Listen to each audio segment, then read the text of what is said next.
झालंय नाही झालंय माहित नाही. हे हा कावळा आमच्या बोटी सोबत जो काही चाललाय जगन्नाथांवर. ओके.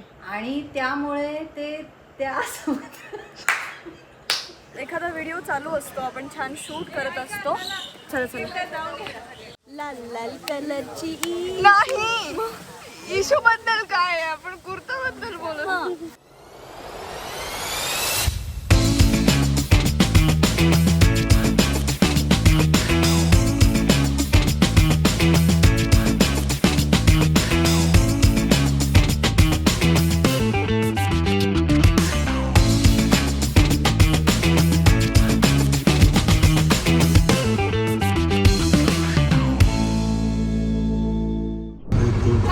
Good morning guys. सगळे दिसत आहेत, प्लीज गुड मॉर्निंग बोला. Good morning. इकडे मामा अद्वैत मामा बसलात आणि आम्ही आता चाललोय. कुठे चाललोय आपण? चिल्का सरोवर. येस. आणि त्यानंतर आपण काय करणार आहोत? त्यानंतर कुठे चाललोय काका आपण चाललोय बेडी हनुमान.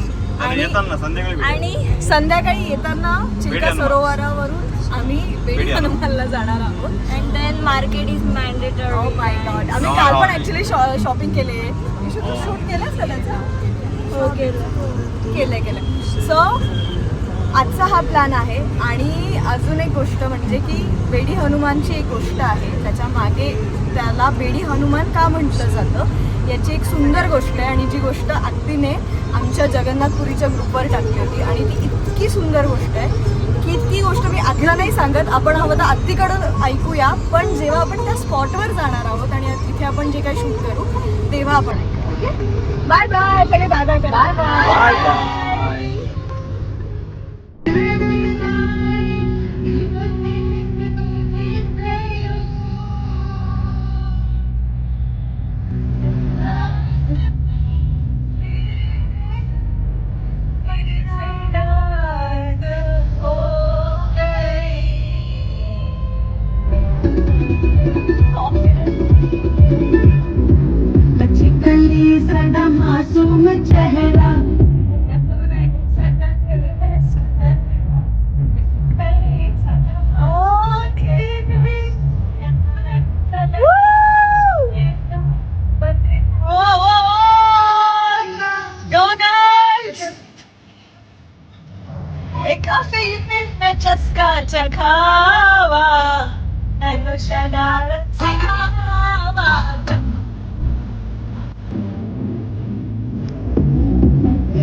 आम्ही आता आले चिल्का सरोवर. डॉल्फिन वाला आहे ना काहीतरी.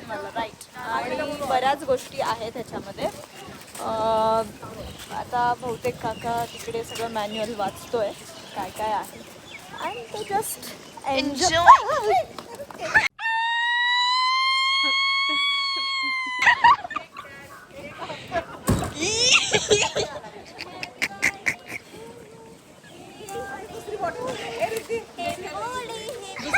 Happy birthday to you. केकचं उद्घाटन काय पाणी दे ना. काय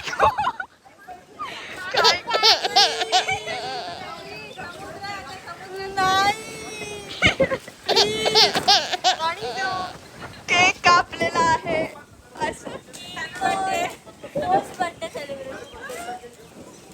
All girls pretty girl walk like this. Actually ना हे मला आता रिअलाइज होतंय की ना मी असं म्हणत होते I am too just enjoying view आणि माती झाली. म्हणजे कसं ना बरोबर आपण एखादा व्हिडिओ चालू असतो, आपण छान शूट करत असतो. चला आम्ही सगळेजण इथे कॅब घेतोय. सगळ्यांनी कॅब घेतल्यात मॅचिंग. ये आरती. हे बघ हे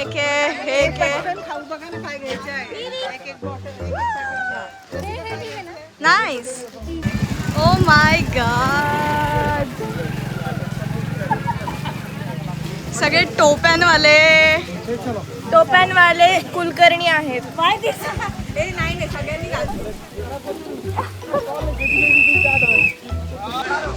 गाईज आमची ही बोट आहे आणि इथे बोटेवरची कसरत चालू आहे. तारेवरची नाही तर बोटेवरची.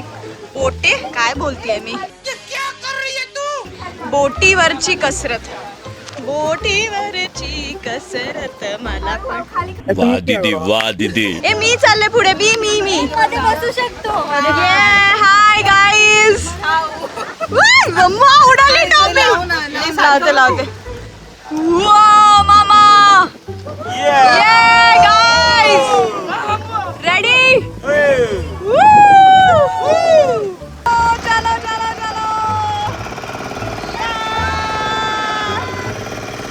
Let's go!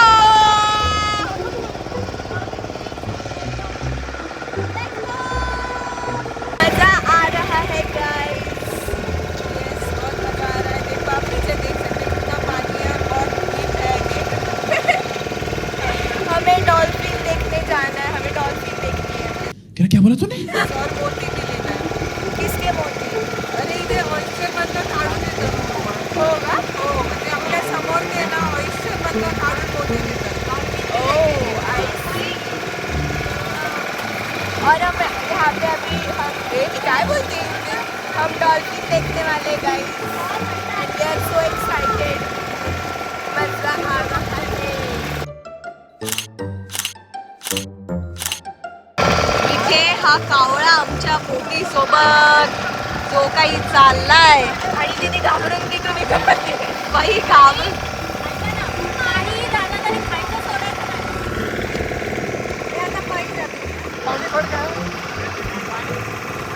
इतकं शांत आणि छान वाटतंय ना. अगं त्या कावळ्याचं काय म्हणतंय? त्याला आपण आवडलेलं दिसतोय. तेवढे सकाळी उठून हे केलं, स्ट्रेट केले, कर काही राहिलेलं नाहीये त्याचं.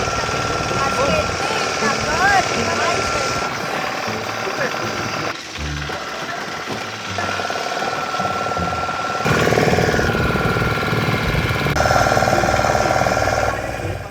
देखने के लिए हाँ क्या क्या? वो चार्ट में था ना. हाँ. वो लाल केकड़ा, डॉल्फिन, सीमा, राजहंस आइलैंड. डॉल्फिन कहाँ है? तो डॉल्फिन के पास भी जाएंगे तो अच्छा डॉल्फिन उधर है. हाँ, डॉल्फिन है 120 Oh my 180 God. भी था. लाल खेकडा. काय लागलं? अरे हात रे. लाल खेकडा कोणाचा दिसतो. हे बघ हा आमचा लाल खेकडा.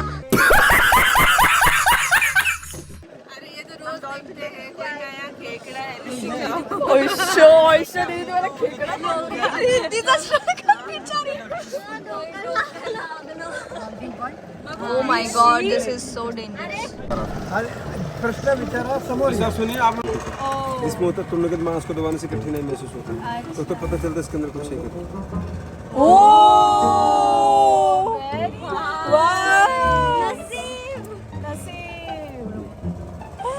बाप रे. आणि हा माहिती का तुम्हाला कसा बनतो म्हणती मोत म्हणती स्वाती नक्षत्राच्या थेंबानी बनतो त्याच्यामध्ये. हा बारिश के समय दुसऱ्या कुठल्याच नक्षत्रांनी नाही होत. हमें एक 3-4 डब्बे मिलने चाहिए. मिलेंगे तो इसे पीने से क्या फायदा होगा? दिमाग से शरीर चला जाता है. केवढे निघाले? ब्लॅक. 3 मॅक्सिमम. ब्लॅक नाही व्हाईट निघाला. अच्छा वाईट निघाला. तिसरा मिळाला. दाखव दीदी किती मिळाले. रिअल मोती. Oh my god real मोतीज.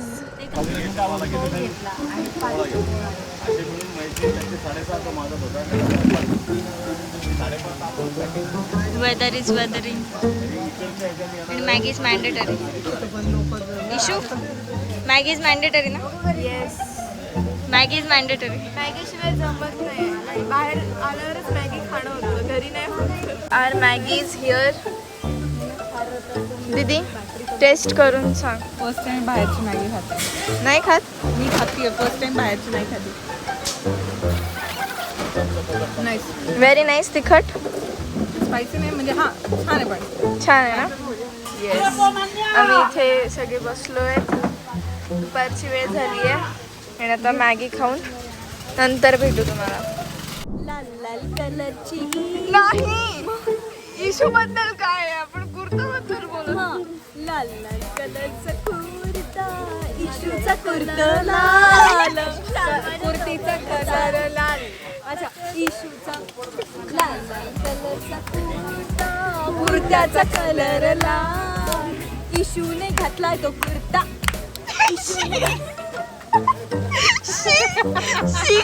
तुम्हाला मला मध्येच घ्यायचं होतं का? इशूला नाही तो कुर्ता. आणि त्याच कलरची पॅन्ट.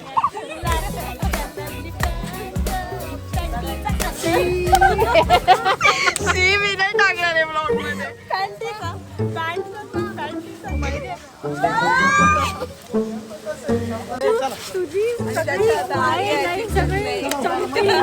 आर्याची चूक नाही हे मेन आहे. आर्याची त्यात काही चूक नाही. कोणाची त्यात काही चूक नाही.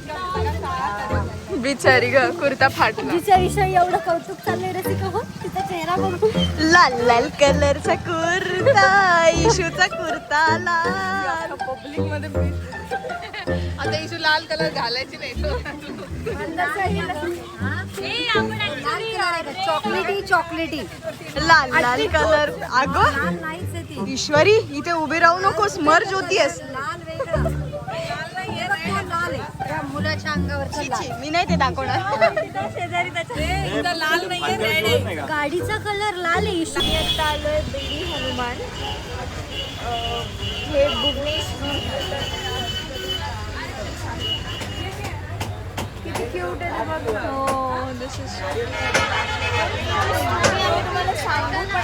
आत्ती सांगणार याची स्टोरी. जसं की आपल्याला माहिती आहे जगन्नाथ भगवानचे हनुमान जी हे भक्त होते. जसे रामाचे भक्त तसे जगन्नाथाचेही भक्त होते. तर त्याचं बेडी हनुमान असं नाव पडण्याचं कारण हे आहे की तिथे अशी कथा घडलेली आहे. जी लक्ष्मी आहे, लक्ष्मीचे वडील कोण तर समुद्रदेव. आणि समुद्रदेव हे जगन्नाथ आणि हे लक्ष्मी हे लेक जावई समुद्राचे. आणि समुद्राला खूप आनंद व्हायचा आणि त्यांना सारखं असं लेक जावयांना भेटावं असं वाटायचं. आणि त्या काय आनंदात जोशात ते खूप त्यांचा प्रवाह वाढायचा. आणि त्या प्रवाहाच्या याच्यामध्ये ती जी लाट यायची ती पूर्ण गावात पूर्ण सगळं नासधूस करायची. आणि हे भगवान जगन्नाथांच्या लक्षात यायला लागलं. पण त्यांना हे माहीत होतं की आपले सासरे आहेत आणि आपण तर काही करू शकत नाही. मग आपण काय केलं पाहिजे. तर जेव्हा हनुमानजी आपले माहिती आहे की आपण कायम असा आवाज देतो ते काय आहेत तर ते रामाचे कसे भक्त आहेत तसे जगन्नाथाचे भक्त आहेत. त्यामुळे त्यांनी हनुमानाला पहिले आवाज दिला की हनुमानजी तुम्ही इथे प्रकट व्हा. हनुमानजी आल्यानंतर त्यांनी सांगितलं की आज्ञा असावी काय आहे.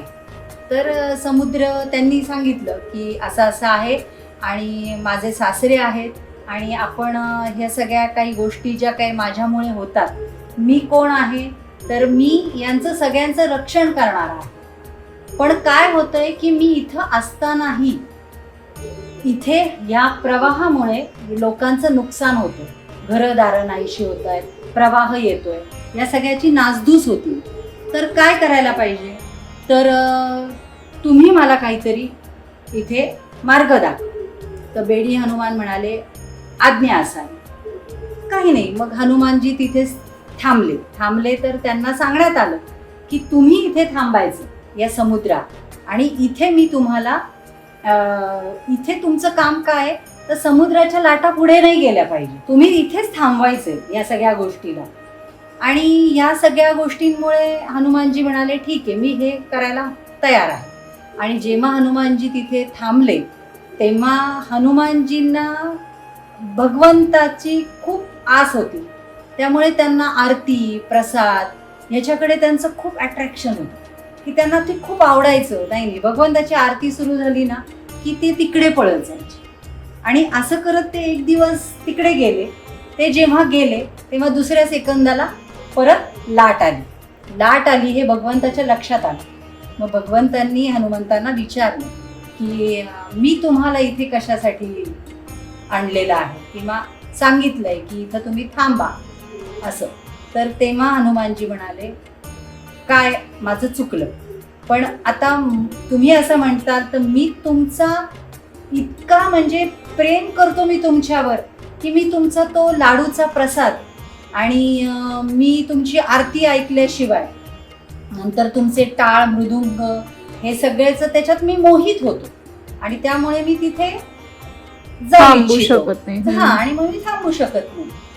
तर तेव्हा ते म्हणाले ठीक आहे म्हणे, आता मग तुला आता ही कायमस्वरूपीची ही शिक्षा म्हणजे काय, किती गोड ह्या गोष्टींनी की त्यांनी काय केलं की सोन्याची पूर्ण साखळी त्या हनुमंताला बांधली आणि त्याला सांगितलं की आजपासून पुढे कैक वर्ष तू इथे रक्षण करायचं, तू इथेच थांबायचं आणि तुला या बेड्या घातल्या जातील. हनुमंताला काय केली, बेडी घातली आणि हनुमंत आता समुद्र किनाऱ्यावर आहे, त्याचं मंदिर आहे, त्याचं पावित्र्यही तेवढंच आहे.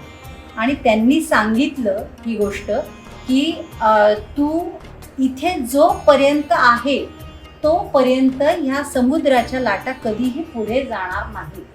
आणि आजही त्या मंदिरामध्ये समुद्राच्या लाटेचा आवाज त्या दरवाजापर्यंत येतो. पण जगन्नाथ भगवानच्या जेव्हा आपण आतमध्ये जातो, त्या मंदिराच्या आत जातो, प्रवेश करतो, तेव्हा कुठल्याही लाटेचा आवाज येत नाही. म्हणजे इतकी शांतता असते. तर याच्यामध्ये खूपच म्हणजे मला कदाचित सांगण्यात थोडंसं पुढे मागे होत असेल किंवा काय ज्या गोष्टी आहे, पण याचं महत्त्व काय आहे तर हनुमंत हा त्यांचा भक्तच होता आणि त्या भक्ताने जगन्नाथांची सेवा शेवटपर्यंत केली आणि त्याला वेडी हनुमान. आणि आजही त्या मंदिरामध्ये पूर्ण अशी साखळी बांधलेली आहे. सोन्याच्या साखळीने तो हनुमंत असा बांधला गेलेला आहे आणि त्याचं पावित्र्य तेवढंच आहे आणि तो रक्षण करतो. आजही तिथे काहीही घटना घडू शकत नाही आजही. आणि जगन्नाथाचं खूप मोठं मंदिर, पावित्र्य आणि कथा अतिशय सुंदर आहे. हनुमान म्हणजे ही बेडी जे पाहिलं आम्ही, हे वेगळं काहीतरी पाहिलं, त्याच्याहून आम्ही थोडंसं तिथे विचारलं आणि आम्हाला थोडी काही कथा आम्हाला इकडून तिकडून सगळ्यांनी सांगितली आणि त्याच्यानुसार आम्ही तुम्हाला थोडं सांगण्याचा प्रयत्न केला. इनफॅक्ट आधी तू हे पण म्हणाली होतीस ना की त्यांना जो प्रसाद म्हणजे प्रसादासाठी किंवा भगवंताच्या आरतीसाठी मोहित व्हायचे हनुमानजी, तर तिथे येणारी प्रत्येक लोक तुला तो प्रसाद देतील आणि तुझ्या म्हणजे एक हो पहिला प्रसाद हनुमंताला, हा पहिला प्रसाद, कारण त्यांनी सांगितलं ना की मी मोहित होतो, बरोबर. त्यामुळे भगवंतांनी सांगितलं ठीक आहे, पण याच्या नंतरही पहिला नैवेद्य तुला आणि त्यानंतर बाकी सगळ्यांना. म्हणजे पहिलं तेच महत्व आहे. आजही तिथे पहिलं भगवंताच्या तिथून निघालेला जो नैवेद्य असतो, भोग असतो दाखवलेला, तो भोग पहिले हनुमंताला असतो. आणि आजही तुम्ही ते छायाचित्र जेव्हा ते पाहतात तेव्हा हनुमंताच्या पूर्ण अंगाला बेडी बांधली आहे आणि हातात लाडू आहे. हा प्रसादच आहे तिथलचा. आणि ते पूर्वीच्या कथा आहेच आहेत, म्हणजे त्याला खूप 100 वर्षाचा काळ उलटून गेलेला आहे, बरोबर. पण ह्या कथा मात्र तशाच आहेत आणि ते तसंच आपण बघून आलेलो खरं खरं. की वेडी हनुमान काय आहे ते. पण खूप छान आहे, सर्वांनीच त्याचा आनंद घ्यावा. कधी जमल्यास फक्त उष्णतेच्या मध्ये कोणीही जाऊ नये, थंडीतच जावं. पण छान झालं दर्शन, खूप सुंदर दर्शन झालं. खूप गर्दी होती पण आम्हाला सगळ्याचा आनंद मिळाला. जो काही भगवंताला भोग लावला होता त्याचाही आम्ही आनंद घेतला. येस. आणि खरंच आम्हाला स्वतःला नशीबवान समजतो. वा, थँक्यू.